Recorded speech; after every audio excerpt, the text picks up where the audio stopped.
আসুন শুরু থেকে শুরু করি। যাব কক্সবাজার। ইচ্ছা ছিল ২-১ দিনের ভিতরেই যাব, কিন্তু অনলাইনে টিকিট তো আর ২-১ দিনে পাওয়া যায় না। অন্ততপক্ষে ১০ দিন আগে টিকিট কাটতে হবে। তাই অফলাইনে চলে যাই। এখন আছি শাপলা চত্বরে।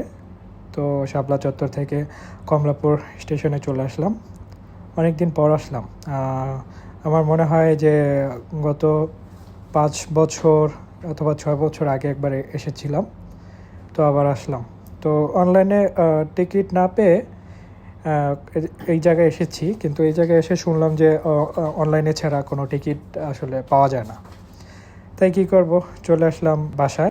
তারপর বাসায় এসে কোনো উপায় না পেয়ে ১০ দিন আগে টিকিট কনফার্ম করলাম। এখন ১০ দিন অপেক্ষা করতে হবে, তারপর আমাদের গন্তব্যে পৌঁছাতে হবে। তো ১০ দিন পর ঢাকা বিমানবন্দর রেলওয়ে স্টেশনে চলে আসলাম। এখন ট্রেনের জন্য অপেক্ষা।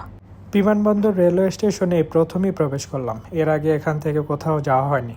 আমাদের ট্রেন ছিল ১১টার সময়। কমলাপুর থেকে ১১টার সময় ছাড়বে, এই জায়গায় এসে ১১টা, সাড়ে ১১টার সময় এই জায়গায় এসে পৌঁছবে। তো ওয়েট করতেছিলাম। ট্রেন আস্তে আস্তে প্রায় ১ ঘন্টা লেট করে তারপর আমাদের ট্রেন চলে আসলো। আমরা কেটেছিলাম শোভন চেয়ারে, আর এটা দেখতে পাচ্ছেন সেই শোভন চেয়ারের বগি। নন এসি শোভন চেয়ারের বগিটা আসলে মোটামুটি ভালো ছিল। খারাপও বলবো না, আবার ভালোও বলবো না।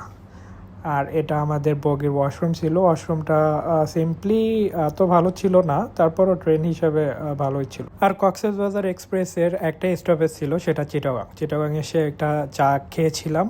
তারপর চা খেতে খেতে আমরা চলে আসি কালুরঘাট ব্রিজে। এই সেই ঐতিহাসিক স্থান যেখান থেকে মেজর জিয়াউর রহমান স্বাধীনতার ঘোষণা করেন।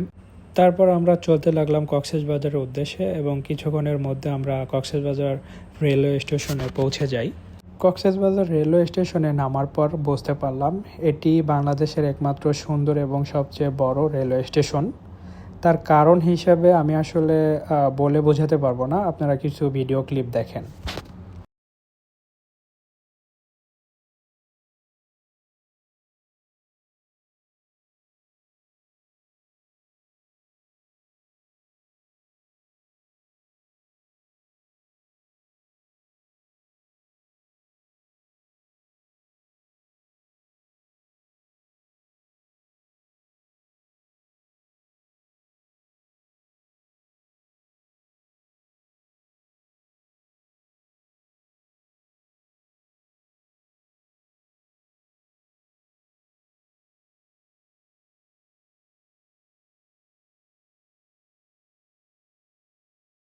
স্টেশন থেকে বের হয়ে আমরা ছোট একটা অটো নেই। অটোর ভাড়া স্টেশন থেকে কলাতলি পর্যন্ত ১০০ টাকা নেয়। আর অটো নেওয়ার মেইন রিজনটা হলো একটা আইকনিক সিন। এই সেই আইকনিক সিন যেটা থেকে একদম মেইন রাস্তা থেকে একদম সমুদ্র দেখা যায়।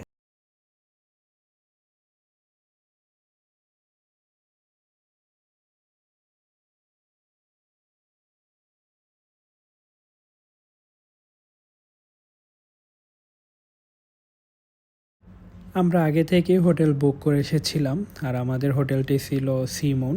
এটা হোটেলের এন্ট্রান্স। আর হোটেলটি মোটামুটি ভালোই ছিল। এটা হোটেলের রিসেপশন। বাজেটের মধ্যে আমি বলবো এই হোটেলটি ওয়ান অফ দ্য বেস্ট।